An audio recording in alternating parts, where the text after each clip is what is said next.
ابھی میں نے آپ کے سامنے سورۃ القلم کی ابتدائی آیات کا میں نے آپ کے سامنے تلاوت کی۔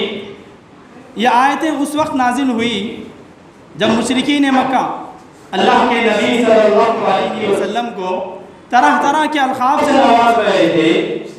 کوئی آپ کو مجنون کہہ رہے تھے، کوئی آپ کو ساحر کہہ رہے تھے۔ ایسی حالات میں اللہ تبارک و تعالیٰ نے مشرکین مکہ کو چیلنج کرتے ہوئے یہ آیت نازل کی۔ کہا کہ اے لوگوں، کہا اللہ تبارک و تعالیٰ نے آپ صلی اللہ علیہ وسلم کو تسلی دیتے ہوئے کہ اے محمد، کہ آپ ان کے طعنوں سے، ان کے باتوں سے آپ اپنے دل کو تنگ نہ کریں۔ آپ جانتے ہیں یہ لوگ جو آپ پر الزام لگا رہے ہیں، انہیں ذرا پوچھیں کہ آپ کی 40 سالہ زندگی انہی کے درمیان آپ نے گزاری ہے۔ یہ کس کو مجنون کہہ رہے ہیں؟ یہ کس کو پاگل کہہ رہے ہیں؟ کیا یہ لوگ نہیں جانتے آپ کی 40 سالہ زندگی میں آپ کو امین کہتے تھے؟ یہ لوگ کیا نہیں جانتے آپ کی 40 سالہ زندگی میں آپ کو صادق کے لقب سے نوازتے تھے؟ تو اللہ تعالیٰ نے کہا وَإِنَّكَ لَعَلَىٰ خُلُقٍ عَظِيمٍ، کہ اے محمد آپ ان کے القاب سے تنگ دل نہ ہو جائیں، آپ تو اخلاق کے رتبے پر، اعلیٰ مقام پر آپ فائز ہیں۔ حاضرین، ہم اللہ کے نبی صلی اللہ علیہ وسلم کے امتی ہیں، اور امتی ہونے کا تقاضا یہ ہے کہ ہم اور آپ اللہ کے نبی صلی اللہ علیہ وسلم کے اخلاق کریمانہ کو بلا چون و چرا آپ کو نمونہ مانتے ہوئے، آپ کو اپنا آئیڈیل مانتے ہوئے، آپ کی ذات کو ہمارے لیے ایک آئینہ مانتے ہوئے ہم اور آپ کو چاہیے کہ ہم آپ کی زندگی کو فالو کرتے زندگی گزاریں۔ یہ ہمارے لیے لازمی شرط ہے کہ ہم اللہ کے نبی صلی اللہ علیہ وسلم کی سیرت کو پڑھیں اور مطالعہ کریں اور اپنی زندگی میں امپلیمنٹ کریں، عمل پیرا ہو جائیں۔ محترم حاضرین، یہ اخلاق کے موضوع پر ہم اور آپ روزمرہ کی زندگی میں چند چیزیں میں بیان کر کے اپنی بات کو ختم کروں گا۔ وہ چند چیزیں اگر میرے اور آپ کے درمیان موجود ہیں، یہ اوصاف میرے اور آپ کے درمیان ہیں، تو یہ میں اور آپ صاحب اخلاق ہونے کی علامت ہے۔ پہلی چیز ہم اور آپ سنتے آ رہے ہیں، وہ کون سی چیز ہے جو انسان کے اندر اگر یہ صفت موجود ہے تو وہ صاحب اخلاق ہونے کی علامت ہے؟ وہ پہلی چیز سلام کو عام کرو، سلام کو عام کرو۔ اور میں اور آپ اگر سامنے کوئی بھی انسان آتا ہے تو ہم انتظار نہ کریں، کوئی بھی انسان ہو سلام کریں۔ کیوں؟ اللہ کے نبی صلی اللہ علیہ وسلم کی تعلیم ہے افشوا السلام بینکم۔ ایک چھوٹی سی وہ واقعہ، ایک چھوٹا سا وہ واقعہ، عبداللہ بن سلام، یہ یہودیوں کی ذہین شخصیت تھی۔ انہوں نے سنا تھا کہ مکے میں ایک نبی آنے والا ہے، لوگ اعلان بھی کر رہے ہیں کہ نبی آ گیا، نبی آ گیا۔ تو عبداللہ بن سلام جب نکلتے ہیں دیکھنے کے لیے وہ کون سا انسان ہے جو نبی کا دعویٰ کر رہے ہیں، لوگ جب دیکھتے ہیں جیسے عبداللہ بن سلام یہ یہودیوں کی ذہین شخصیت تھی، اللہ کے نبی صلی اللہ علیہ وسلم کے چہرے پر جب ان کی نظر پڑی تو وہ دلی میں سوچنے لگا کہ کوئی جھوٹا انسان نہیں ہے۔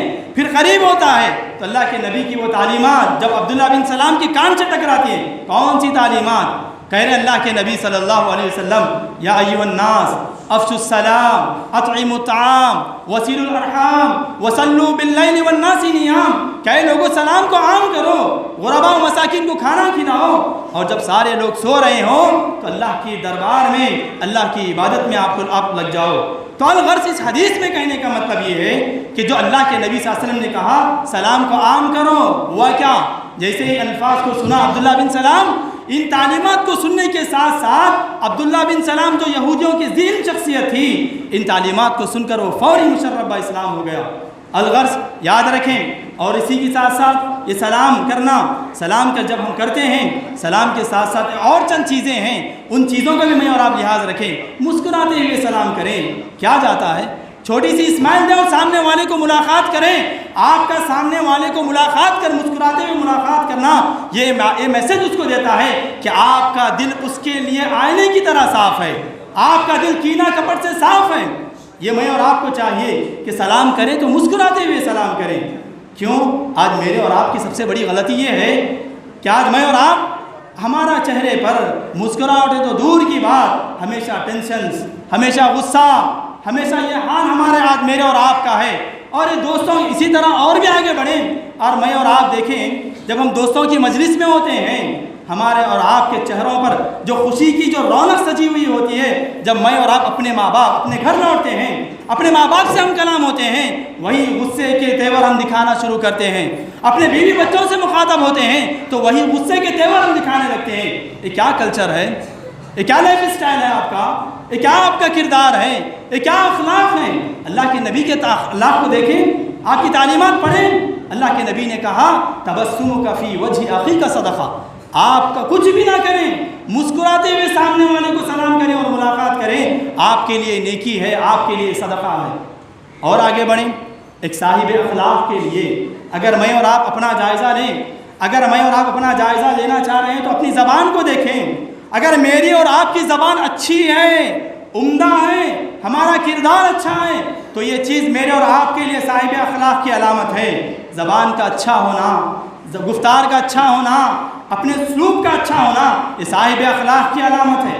آج میں اور آپ اپنی جائزہ لیں، اپنی جائزہ لیں کہ میری زبان جب کھلتی ہے تو کس الفاظ سے کھلتی ہے، کیا ہماری زبان کا حال ہے۔ اللہ کے نبی صلی اللہ علیہ وسلم کی زبان کا حال دیکھیں، آپ کی گفتگو دیکھیں۔ اللہ کے نبی بیٹھے ہوئے ہیں گھر میں، ایک انسان دستک دیتا ہے آپ کے دروازے پر، صحابی آ کر کہتے ہیں اللہ کے نبی فلاں شخص آیا ہوا ہے۔ کون سا شخص؟ اللہ کے نبی پریشان ہوتے ہیں، بعد میں کہتے ہیں کہ یہ وہ مدینے کا سب سے برا انسان آپ کے پاس تشریف لا رہا ہے۔ اللہ کے نبی صلی اللہ علیہ وسلم کی زبان سے یہ الفاظ جاری ہوتے ہیں، بئس اخو العشیرہ، کیا یہ بدترین اور برا انسان ہے۔ لیکن اللہ کی مجلس کسی کے لیے خالی نہیں تھی، اللہ کے رسول کی دربار، اللہ کے رسول کی مجلس کسی کے لیے رکاوٹ نہیں تھی۔ آپ نے صحابی سے کہا بلاؤ اندر۔ جیسے وہ آدمی تشریف لاتا ہے، وہ صحابی نہیں تھے بلکہ منافق تھا، تشریف لاتا ہے تو اللہ کے نبی صلی اللہ علیہ وسلم اتنی بہترین اور اتنی میٹھی گفتگو اس سے کرتے ہیں، جب وہ اٹھ کر روانہ ہوتا ہے تو ماں عائشہ صدیقہ رضی اللہ عنہا سوال کرتی ہیں، اے اللہ کے نبی، آپ نے ابھی کہا یہ مدینے کا سب سے برا انسان ہے، لیکن آپ تو ان سے ایسی گفتگو کر رہے تھے گویا آپ کی زبان سے کوئی مٹھاس جاری ہے۔ اللہ کے نبی صلی اللہ علیہ وسلم نے فوری عائشہ رضی اللہ عنہا سے کہا یا عائشہ متی وجدتنی فاحشہ، کیا عائشہ آپ جانتی ہیں کب اپنی زندگی میں کب آپ نے میری زبان سے کچھ بد کلامی سنی، کب برے الفاظ سنے؟ یہ اللہ کے نبی کے اسلوب، یہ اللہ کے نبی کی زبان۔ آج میں اور آپ اپنا جائزہ لیں، بات کرتے ہیں تو ہماری زبان سے گالیاں جاری ہوتی ہیں، بات کرتے ہیں تو ہماری زبان سے سامنے والے کو حقارت کی نظروں سے دیکھتے ہیں، بات کرتے ہیں تو کسی پر الزام لگاتے ہیں، کسی کی تحقیر کرتے ہیں، کسی کی تذلیل کرتے ہیں۔ یاد رکھیں اللہ کے نبی صلی اللہ علیہ وسلم نے کہا اگر کوئی انسان اپنی زبان کو کنٹرول میں رکھتا ہے، اللہ کے نبی بشارت دیتے ہوئے کہتے ہیں کہ میں اس کو ضمانت دیتا ہوں، میں اس کو جنت کی گارنٹی دیتا ہوں۔ اسی لیے اپنی زبانوں کو کنٹرول میں رکھیں، اپنی زبانوں کی حفاظت کریں۔ کہا اللہ تبارک و تعالیٰ نے وَقُولُوا لِلنَّاسِ حُسْنًا، اگر آپ بات کرتے ہیں تو بہترین بات کریں، عمدہ بات کریں۔ اور آگے اللہ کے نبی صلی اللہ علیہ وسلم نے کہا الکلمۃ الطیبۃ صدقہ، اگر آپ بات بھی نہیں کر رہے ہیں، اگر آپ اتنا اچھی بات بھی اگر کم سے کم بھی کر رہے ہیں، اللہ کے نبی فرماتے ہیں الکلمۃ الطیبۃ صدقہ، آپ کا اچھی گفتگو کرنا یہ بھی آپ کے لیے نیکی ہے، یہ بھی آپ کے لیے صدقہ ہے۔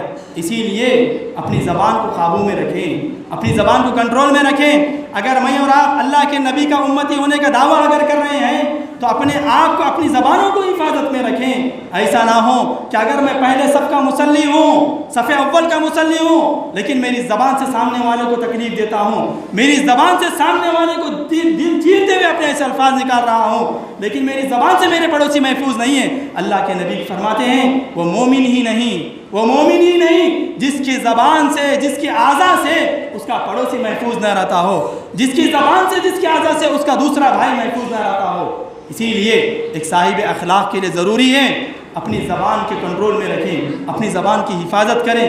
اسی کے ساتھ ساتھ اور ایک دو باتیں بیان کر کے اپنی بات کو ختم کروں گا۔ جب ہم مسکرا کر ملتے ہیں، اس کے بعد ہم کلام ہوتے ہیں، اپنی زبان، اپنی آواز کو بھی پست خط رکھیں، اپنی زبان کو بھی میانہ روی زبان اختیار کریں، میانہ روی آواز میں بات کریں، ایسا نہیں کہ چیختے چلاتے دھاڑتے ہوئے بات کریں۔ اللہ کے نبی نے کہا کہ سب سے بدترین آواز گدھے کی آواز ہے۔ اسی لیے ہم اپنی زبان کو جب بات بھی کرتے ہیں تو نرم آواز میں، نرم لہجے میں سامنے والے سے گفتگو کریں، اور اسی کے ساتھ ساتھ اپنے بڑوں کا احترام کریں اور اپنے چھوٹوں کے ساتھ محبت اور شفقت سے پیش آئیں، اپنے بزرگوں کا احترام کریں۔ کیوں؟ ابو داؤد کی روایت ہے، اس میں اللہ کے نبی صلی اللہ علیہ وسلم فرماتے ہیں، اللہ کے نبی صلی اللہ علیہ وسلم فرماتے ہیں کہ ابو داؤد کی روایت میں کہ انسان اپنے ان بزرگ کا احترام کریں۔ کون سے بزرگ، کون سے بڑے آدمی؟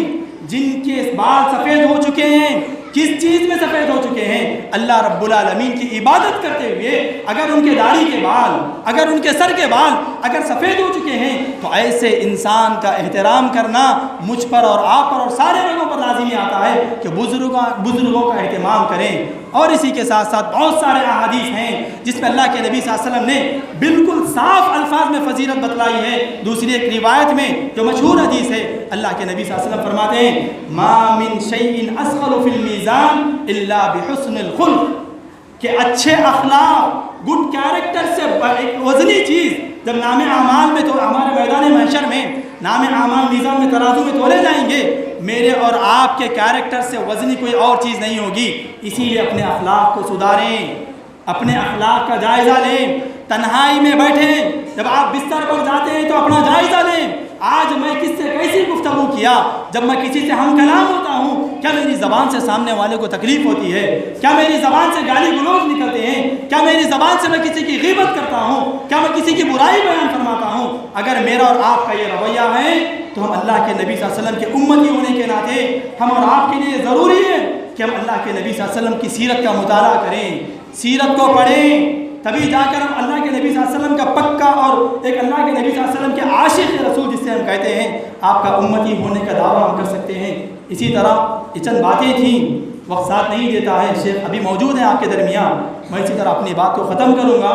دعا ہے اللہ رب العالمین سے، اللہ رب العالمین ہم تمام کو اللہ کے رسول صلی اللہ علیہ وسلم کی سیرت کا مطالعہ کرنے اور آپ کی زندگی کو پڑھنے کے اللہ رب العالمین ہم تمام کو توفیق عطا فرمائیں۔ اللہ رب العالمین ساتھ ساتھ سیرت کو پڑھنے کے ساتھ ساتھ آپ کی اسوہ حسنہ کو، آپ کی زندگی کے ہر شعبے کو اپنی زندگی میں امپلیمنٹ کرنے، عمل پیرا کرنے والا بندہ ہمیں بنائیں۔ اللہ رب العالمین جب تک زندہ رکھے، دین اسلام پر قائم و دائم رکھے، جب خاتمہ ہو تو ایمان کی حالت میں میرا اور آپ کا خاتمہ ہو۔